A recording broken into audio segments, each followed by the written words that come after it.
va passer maintenant au Togo. La Commission électorale nationale indépendante a ses membres. Ils sont 17, 5 de la majorité parlementaire, 5 de l'opposition parlementaire. Là, on a 2 qui sont de l'UFC, 1 du NET, 1 du PDP et 1 du MPDD. Et puis, 3 de l'opposition extra-parlementaire. C'est ce qui nous intéresse surtout parce qu'au rang de cette opposition extra-parlementaire, on retrouve le Comité d'action pour le renouveau et l'Alliance des démocrates pour le développement intégral parti, membre de la coalition. Quand on sait, surtout Constant Lemou, tout ce que cette coalition avait dit de cette législature, allez, se retrouver devant cette même législature pour faire élire ses membres à la CENI, il y a quelque chose qui ne va pas. S'il faut tenir compte de ce que les gens disent, surtout les responsables politiques, ce qu'ils tiennent comme propos et les actes qu'ils posent, vous savez, on ne pourrait même plus s'appeler Togolais. On prendrait des nationalités multicolores ou je ne sais quoi. Si des gens ont pu parler mal de leur propre pays, mais ils ont gardé la nationalité et même ils vivent sur le sol togolais, je trouve anodin que des gens parlent mal des députés, mais après ils se présentent devant eux pour se faire relire. C'est leur nature propre. Ça, c'est le propre de la politique togolaise. On le constate.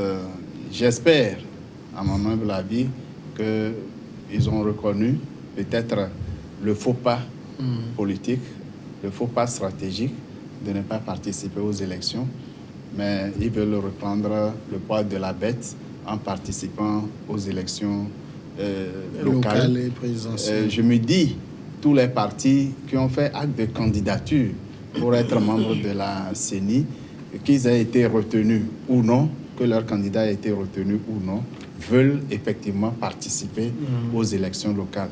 Désormais, les Togolais vont comprendre que la démocratie, c'est d'abord à la base. C'est là qu'on verra réellement quels sont les partis qui ont une véritable assise politique. Et là, nous pourrons les sous-peser et savoir qui a droit réellement de parler au nom du peuple et qui ne l'a pas. C'est très important. Moi, je salue plutôt ce courage politique de ces partis qui ont décidé de participer aux élections locales en allant déposer leur candidature à CENI. Maintenant, par rapport au choix, c'est évident que les députés qui appartenant chacun à une sensibilité politique ont choisi les candidats qui répondent un peu à leur, disons, qui se montrent beaucoup plus collaboratifs. Et plutôt que parce que les autres partis comme l'ANC, le PN, tous avaient déposé leur candidature pour rentrer à la CENI, contrairement aux injonctions du leader de l'opposition quand ils étaient encore à la C14, que personne n'aille à la CENI alors que tous les membres étaient déjà désignés et même la coordinatrice Brigitte avait déjà annoncé sur les médias que les membres de la CENI appartenant à la coalition, la C14, devraient prêter serment le lendemain. Donc ça a été un cafouillage, un manque de stratégie qui a abouti à un vide de résultats politiques. Paco, qu'est-ce que vous en dites? Il y a une cohérence dans la démarche? Non, mais écoutez, il y a un concept philosophique qui dit que l'homme est Prenez le temps de trouver le mot. L'homme est infiniment changeable. Il vit avec le temps et l'espace. Ça voudrait dire que, vous savez, en politique surtout, on ne peut pas être campé sur sa position tout le temps. On peut dire quelque chose aujourd'hui, ça dépend de la situation qui se présente à l'instant T. Mais demain, s'il y a une évolution, on peut changer d'avis. C'est-à-dire que la démarche n'est pas forcément linéaire. Il y a forcément d'autres... Le problème, c'est que c'est vrai, on peut changer d'avis, mais la situation qui a prévalu n'a pas changé. Oui, c'est ce que je disais à l'instant. C'est-à-dire que lorsque les élections législatives se sont passées, peut-être que l'opposition a fait le constat selon lequel il fallait plutôt...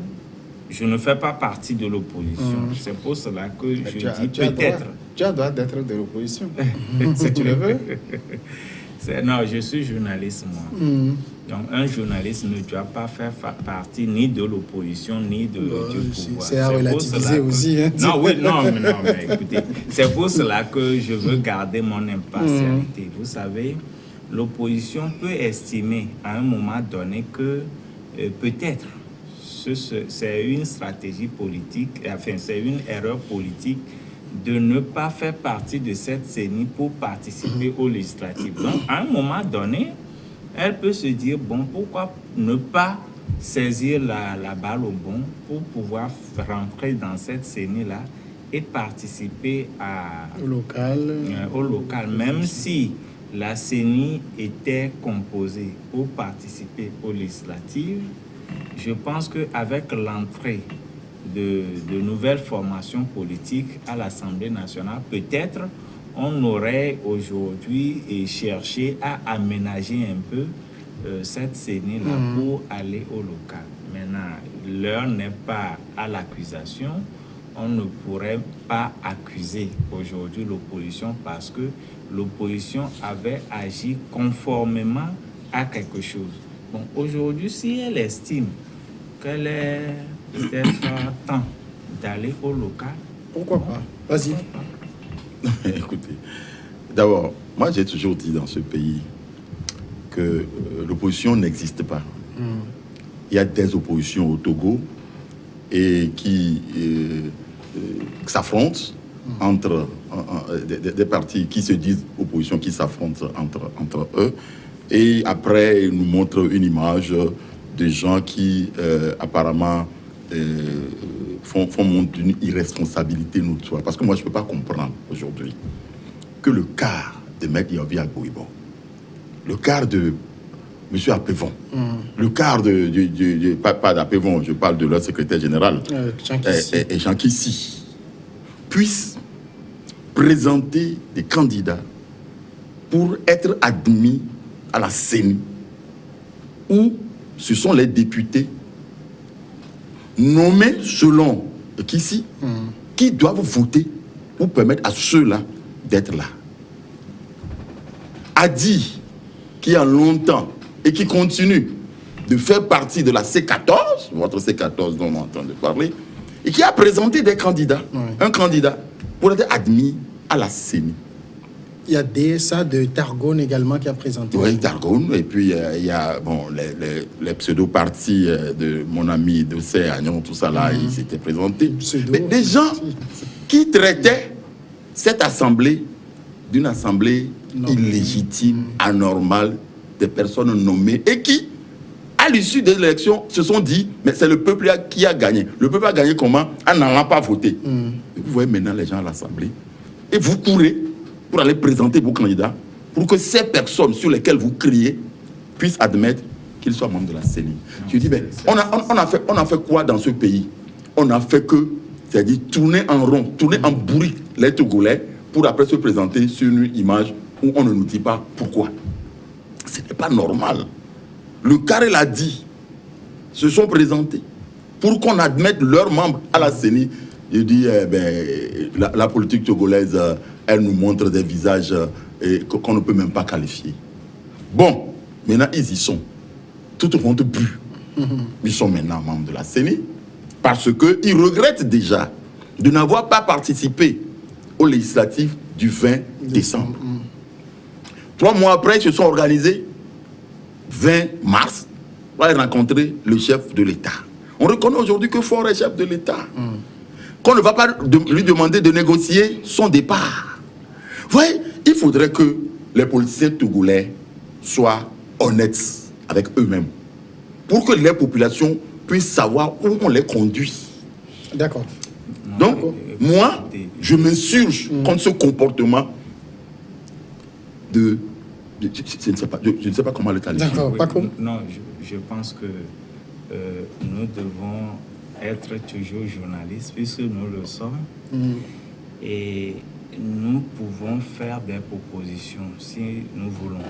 C'est-à-dire que notre rôle ne consiste pas forcément à jeter des analyses. Je fais des analyses, je ne jette aucun anathème. Je fais des analyses pour que les populations comprennent là où les politiciens nous conduisent dans ce pays. Je ne m'adresse pas à mon frère Basile, mais c'est-à-dire que pour pouvoir faire en sorte que le terrain politique soit assaini, il vaudrait mieux que nous fassions des propositions, peut-être des propositions pertinentes au travers de nos analyses, au lieu de faire des procès, c'est-à-dire que de jeter des analyses. Je ne fais aucun procès, je répète, je ne fais aucun procès. Je ne fais que faire un constat, il y a une analyse. Une situation qui s'est passée.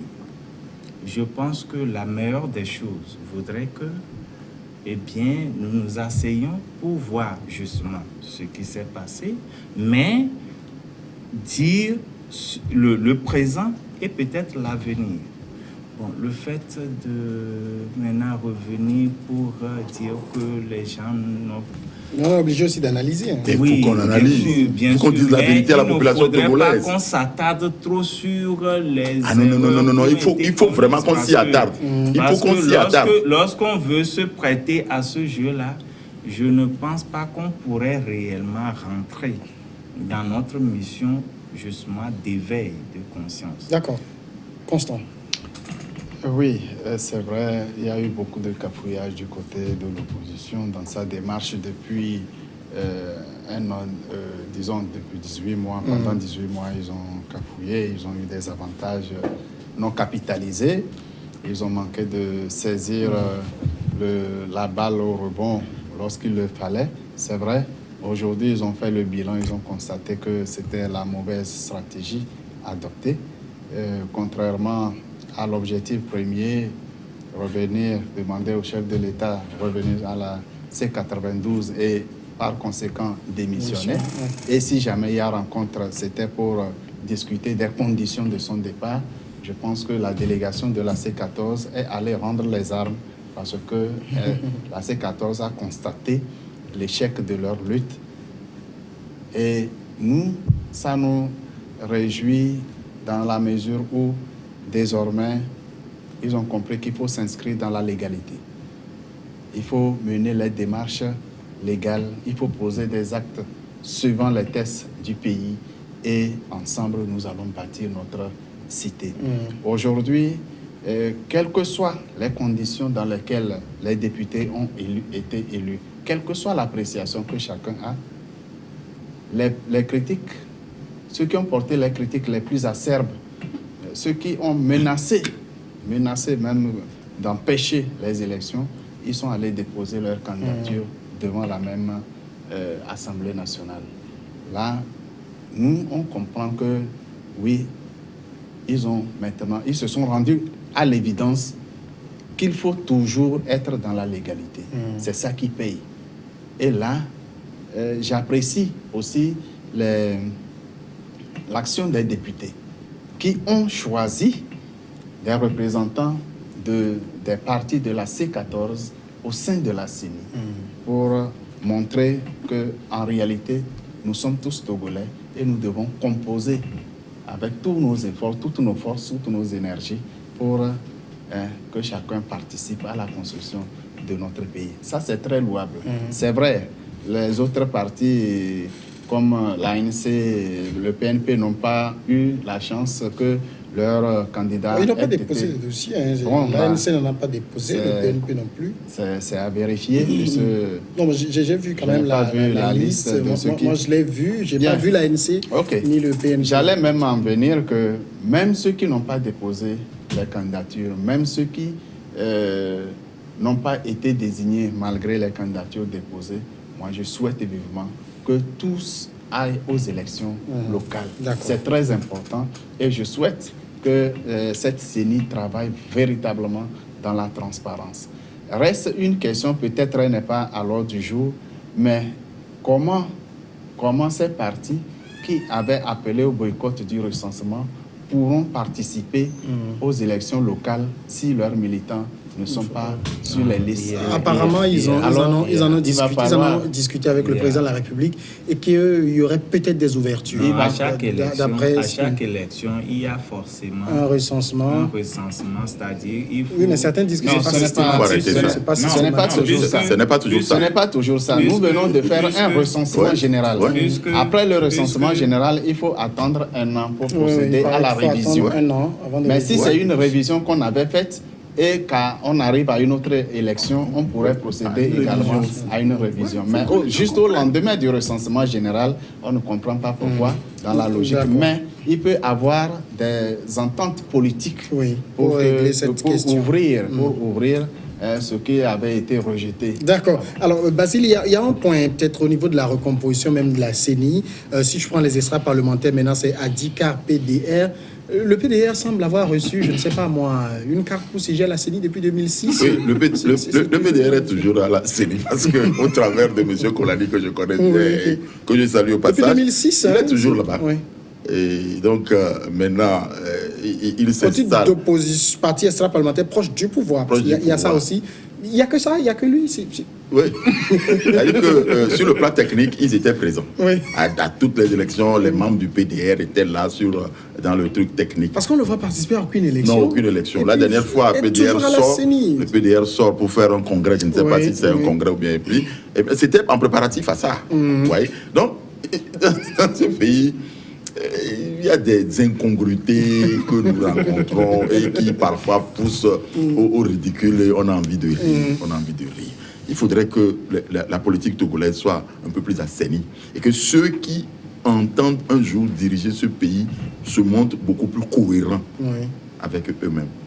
Quand un parti a disparu depuis je ne sais combien d'années, Zarif Ouaïba n'existe plus quasiment. Plus là. Et puis subitement, voilà, PDR, il est encore là, il y a un membre donc, à la CENI. Mais on les félicite parce que ce n'est pas facile. Ce n'est pas facile de tenir lorsqu'on a disparu de la scène politique et qu'on est toujours là et qu'un beau jour on revient encore sur la scène. Je crois qu'ils soient félicités quand même. C'est un espoir. Par rapport à certains. Il y a un deuxième point, Pacôme.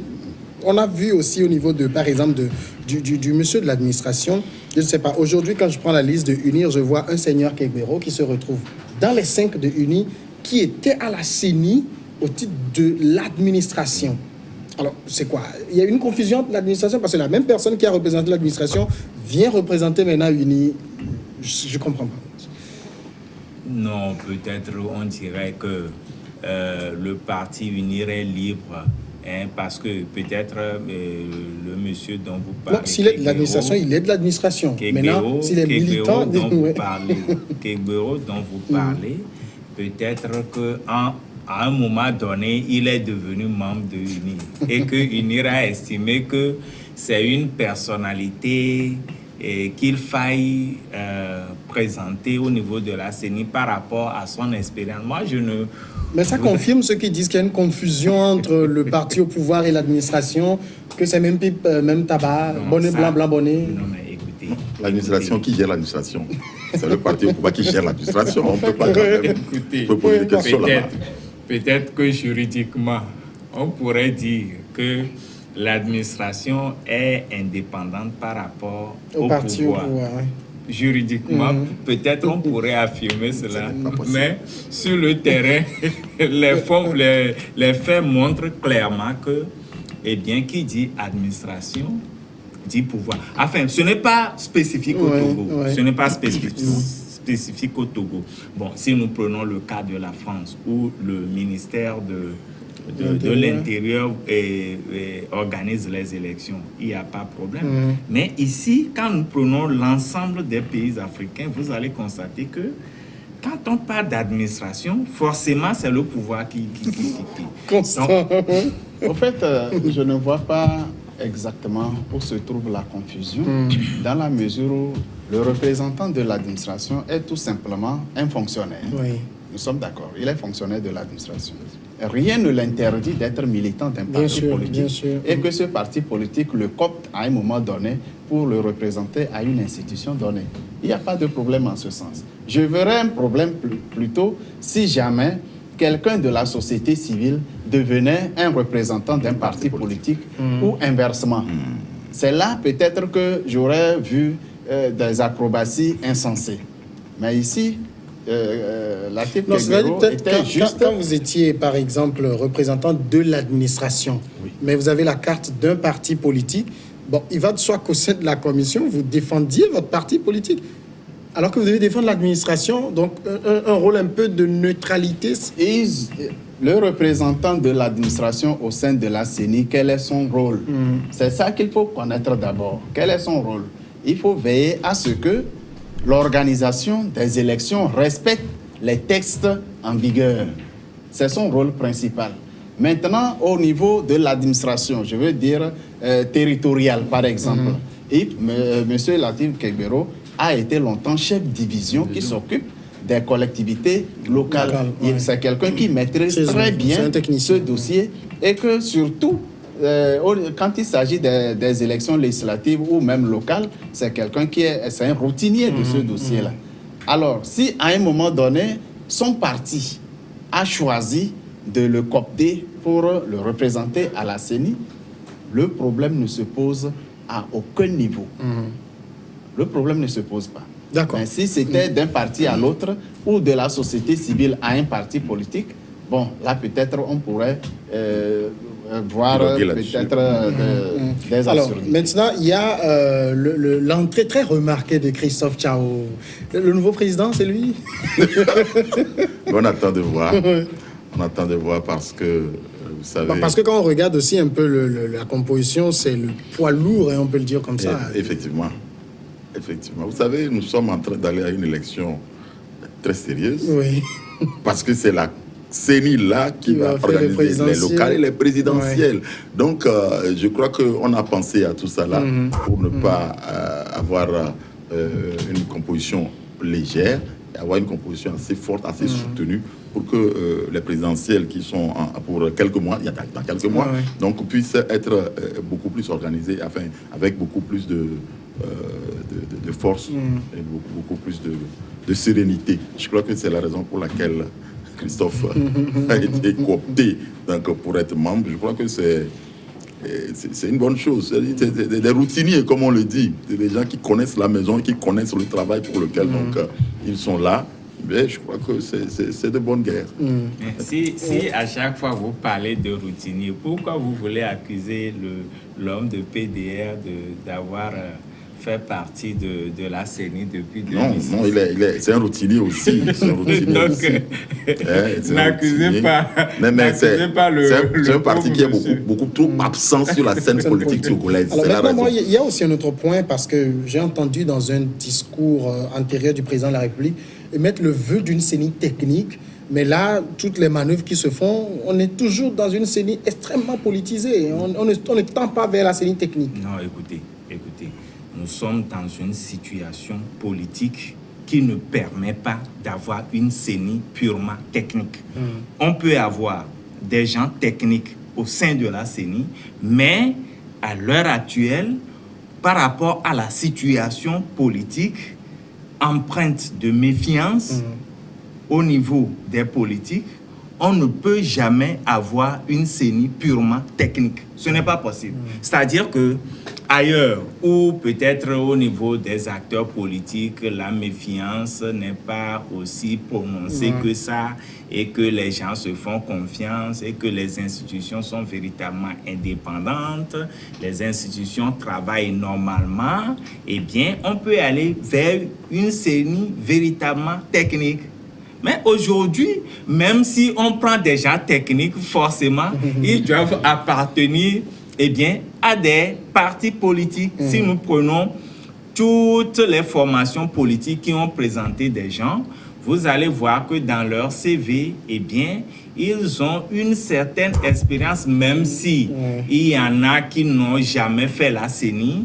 Quand vous lisez un peu leur CV, vous allez remarquer que quand même, ils ont la carrure nécessaire pour pouvoir fonctionner dans la CENI. Mais dire que on va former une CENI sans les partis politiques, ce n'est pas possible. C'est du domaine de l'impossible, actuellement. Moi, je vois plutôt l'inverse. Je me dis, dans une situation difficile, tel le climat politique au Togo, c'est une CENI technique qui peut régler le problème. Tant qu'à l'intérieur de la CENI, il n'y aura que des représentations politiques, cette CENI ne sera jamais indépendante. Cette dénomination même, Commission électorale nationale indépendante, c'est un abus. Il faut enlever le « i » pour donner le vrai nom à cette commission. C'est une commission électorale nationale. La scène, comme à l'époque de Awana. Oui, tout à fait. Parce que là, il n'y a pas un seul élément. Même, vous l'avez dit, celui-là même qui est désigné comme administration, il a une couleur politique. Et là, qui gère l'administration, qui le désigne? Voilà. Mais si le ministre de l'administration territoriale désigne un membre qui doit siéger au nom de l'administration au sein de la CENI et il ne désigne pas celui qui est son militant politique, hein, là, c'est qu'il ne réfléchit pas. Ensuite, ceux-là même qu'on prend comme société civile, il faut s'assurer que c'est vraiment une société civile impartiale. Ce qui n'est pas évident dans la mesure où nous avons vu le rôle, les prises de position. On a même entériné à l'APG, société civile proche de. J'allais, proche de, oui. Dans la composition des CENI passées, on a vu des cas comme ça. Aujourd'hui, moi, j'ai confiance qu'il y a des Togolais intègres, qu'ils appartiennent à tel ou tel parti politique, ils sont intègres, ils peuvent participer à l'organisation des élections et constater même l'échec de leur parti et accepter cet échec sportivement. Il y a des Togolais.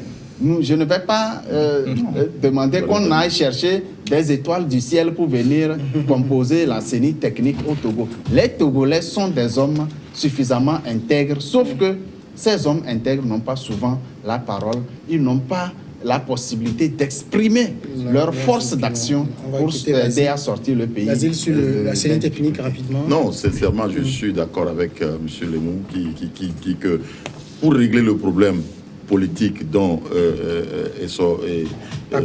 Paco est en train de parler, il vaudrait mieux avoir une CENI technique parce qu'elle permettra à la CENI d'être réellement indépendante. Et lorsque on dit que ce ne sont pas les partis politiques qui vous ont mandaté, eh bien, on saura le travail à faire de façon beaucoup plus propre que lorsque vous êtes mandaté. Vous voyez, tous, ils arrivent là-bas, chacun veut tirer le voile vers de son côté. parti. On est arrivé à la fin. Merci. Basile Agbo, Constant Lemou et Paco Mdoucel. C'est fini, on est à 21h. Merci, à demain.